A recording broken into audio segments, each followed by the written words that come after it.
হ্যাঁ হ্যাঁ, এক্ষুনি সুশান্ত খেলাম, খাচ্ছিলাম বলেই মিউট ছিলাম। বলো, তুমি কেমন আছো বলো? তোমার বাড়িতে সবাই কেমন আছে? নতুন বছরের শুভেচ্ছা রইল তোমাকে। তোমার রাতের ডিনার হয়ে গেছে?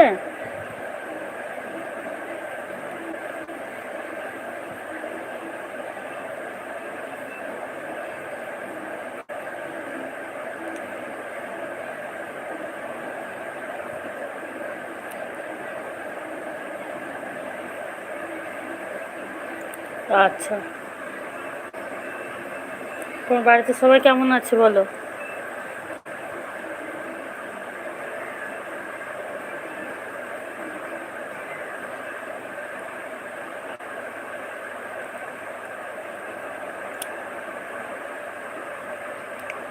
ও দিদা, হ্যাপি নিউ ইয়ার। হ্যাঁ, তোমাকেও হ্যাপি নিউ ইয়ার সুশান্ত।